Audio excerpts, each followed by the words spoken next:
Assalamualaikum warahmatullahi wabarakatuh. Semeton jari senamian, sahabat-sahabatku dimanapun berada. Sebelum kita memulai video kita kali ini, marilah kita sama-sama niatkan Al-Fatihah kepada kedua orang tua kita masing-masing. Al-Fatihah. Bismillahirrahmanirrahim.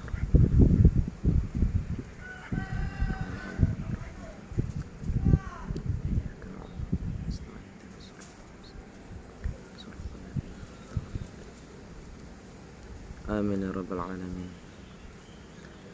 Al-Fatihah yang kedua kita niatkan kepada saudara-saudara kita yang memperjuangkan kebenaran, yang sedang melawan ketidakadilan dimanapun berada, yang sedang berjihad di jalan Allah. Lahumul Fatihah.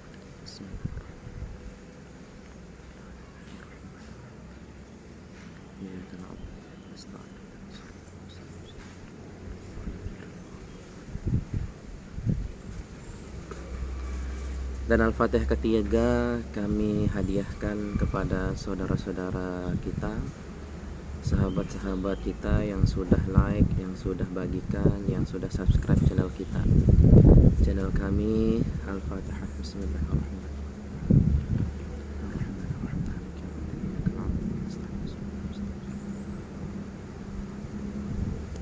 Amin ya rabbal alamin.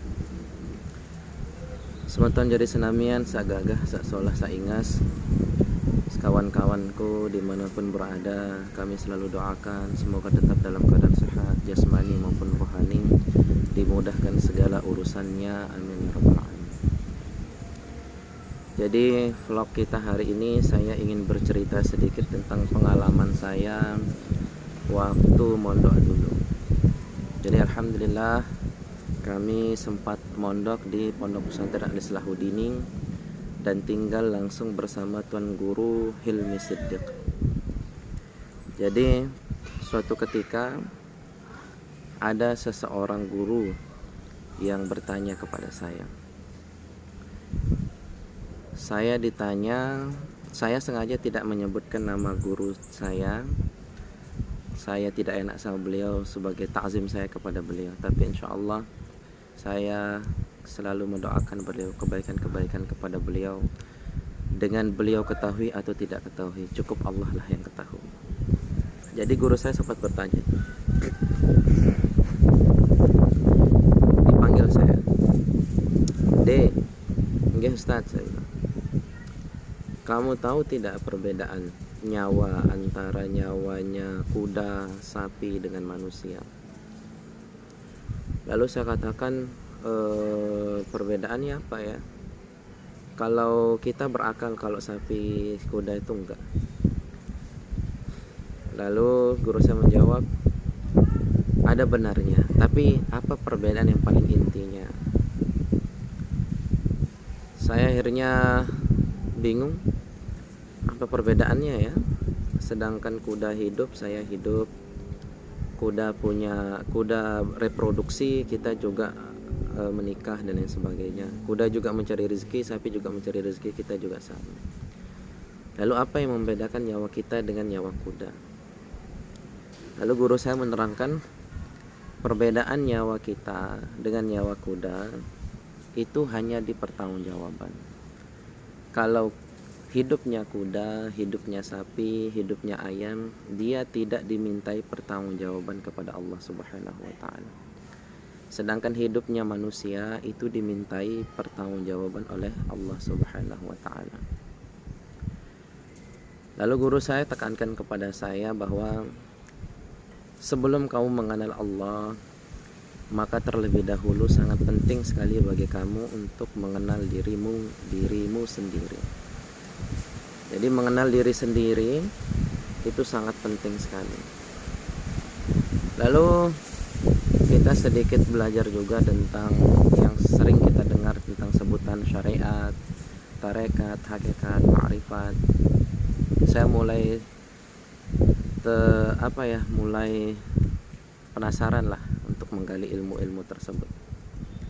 Alhamdulillah selama sudah beberapa tahun, alhamdulillah bahkan sampai puluhan tahun, kita sempat mengkaji dengan hal-hal yang demikian. Jadi buat teman-teman, maksud video saya kali ini kita ingin berbagi sedikit tentang apa sih syariat, apa sih tarekat, apa sih hakikat, apa sih ma'rifat.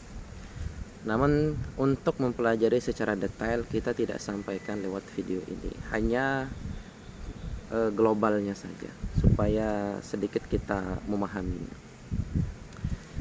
Jadi apa itu syariat? Sebetulnya syariat, tarekat, hakikat, ma'rifat itu adalah sebenar-benarnya adalah metodologi sebetulnya. Metodologi cara kita mendekatkan diri kepada Allah Subhanahu wa taala. Jadi banyak teman-teman bilang, sampaikan ke kita, "Oh, itu kan pengajian dalam, itu kan pengajian tinggi." Jadi dalam istilah belajar agama itu jangan membatasi diri. Ya, kita tidak tahu ajal kita kapan dan di mana. Maka jangan kita membatasi diri. Kita belum berperang sudah menyerah. Dan tidak ada ya istilah ilmu Allah itu susah, nggak ada. Banyak juga yang sampaikan, nanti kan kalau kita belajar tarekat, nanti kalau kita belajar hakikat, kita bisa jadi gila dan lain sebagainya. Itu salah juga. Jadi ilmu Allah itu membuat kita tenang, bukan malah membuat kita gila ya saudara-saudara sekalian. Jadi ilmu Allah itu bertujuan meluruskan hidup kita supaya menjadi tenang, supaya menjadi nafsul mutmainnah, jiwa-jiwa yang ridha. Jadi bukan menjadi jiwa-jiwa yang gila seperti itu. Jadi ibaratnya syariat, tarekat, hakikat, ma'rifat itu adalah metodologi. Itu diibaratkan seperti lautan. Nah, jadi lautan, kita ingin mencari permata di tengah lautan. Caranya apa? Yang kita perlukan pertama adalah kapal. Jadi karena permata itu tidak mungkin ada di pesisir pantai, maka kita harus ke tengah lautnya. Maka alat untuk kita ke tengah laut itu ya harus menggunakan kapal. Nah, jadi istilah metodologi ini tuh diibaratkan seperti itu. Jadi lautan itu ibarat tarekat. Ya. Sedangkan kapalnya itu ibarat syariat. Ya. Dan laut proses kita turun itu disebut dengan hakikat, dan permata yang ada di dalam laut itu disebut dengan ma'rifat. Jadi hasilnya itu ma'rifat.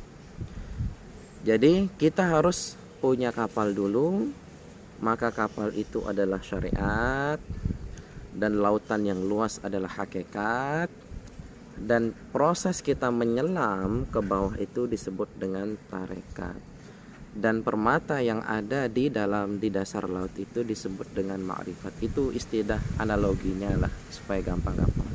Jadi syariat itu adalah kapalnya, lautan luas adalah hakikatnya, proses kita turun menyelam ke bawah itu adalah tarekatnya, dan permata yang ada di dalam lautan itu adalah ma'rifatnya.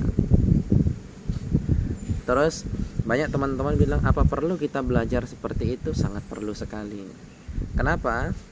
Karena sebelum kita menyembah Allah, pada dasarnya kita harus mengenal sejatinya diri kita itu siapa, supaya kita paham dan mengerti apa yang kita sembah, siapa yang kita sembah, menggunakan apa kita menyembah, dan bagaimana tata cara kita menyembahnya.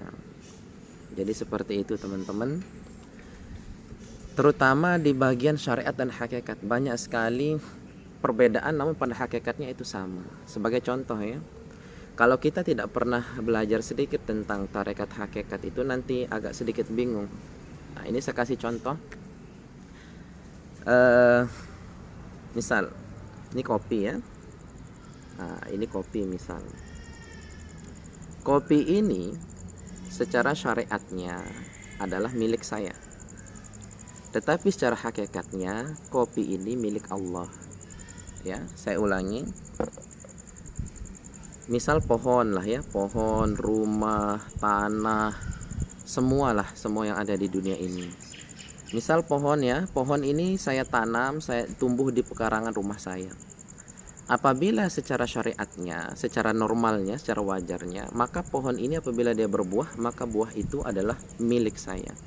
Maka ketika orang ingin mengambil buah pohon atau buah mangga yang yang saya tanam sendiri, yang tumbuh di pekarangan saya sendiri.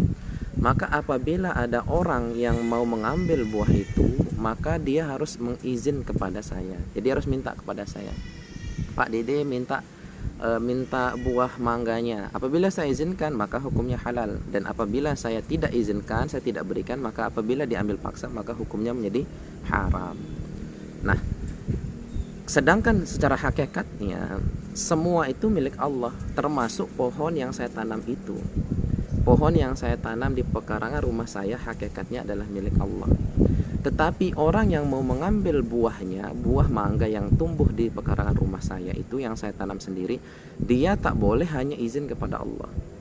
Walaupun hakikatnya si pohon ini adalah milik Allah juga, termasuk diri saya sendiri, jiwa saya termasuk jiwanya dia juga milik Allah Subhanahu wa taala. Tapi dia tidak boleh hanya izin kepada Allah. Misal, ya Allah, saya minta buah mangganya Pak Dede, lalu tanpa sepengetahuan saya dia ambil buah mangga yang saya tanam sendiri di pekarangan saya sendiri, maka tetap hukumnya menjadi haram, walaupun hakikatnya dia sudah izin sama Allah ya.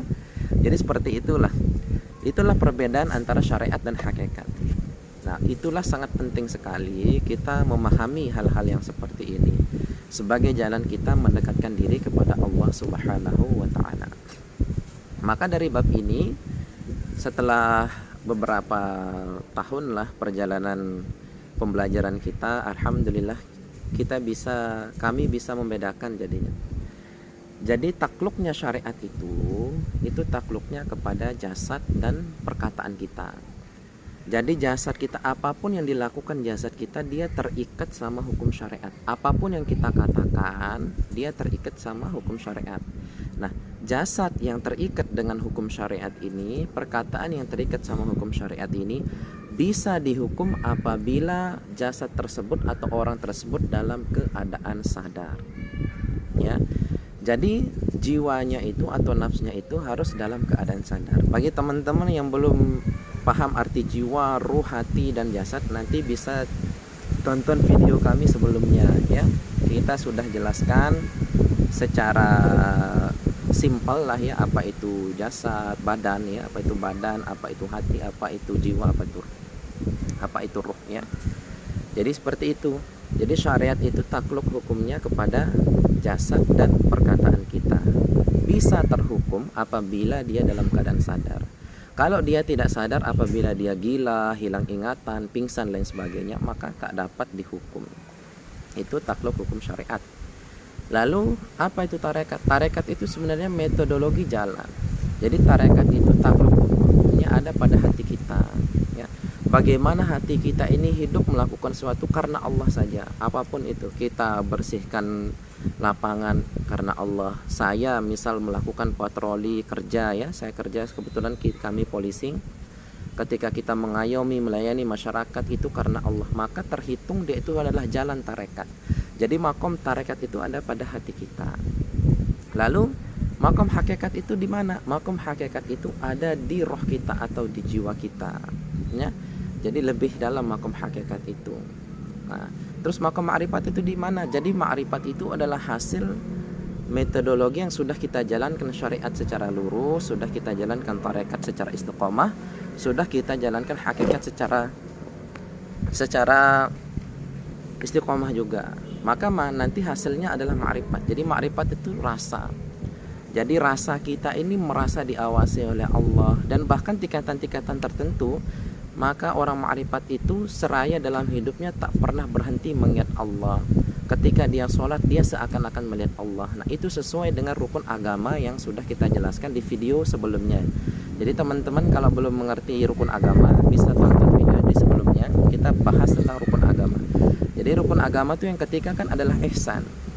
Jadi anta'budallaha ka'annaka takun tarahu fa illam takun tarahu fa innahu yaraka. Engkau menyembah Allah seakan-akan kau melihat Allah.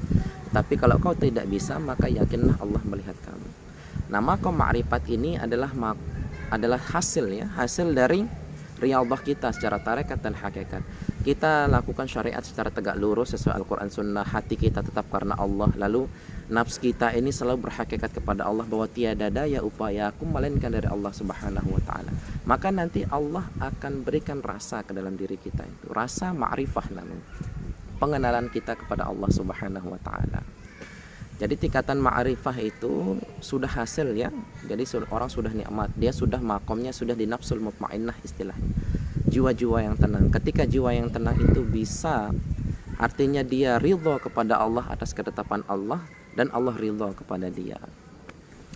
Jadi teman-teman dimanapun berada, jangan pernah membatasi diri untuk mempelajari agama, tapi pelajari agama secara bertahap, secara kafah dan bertahap.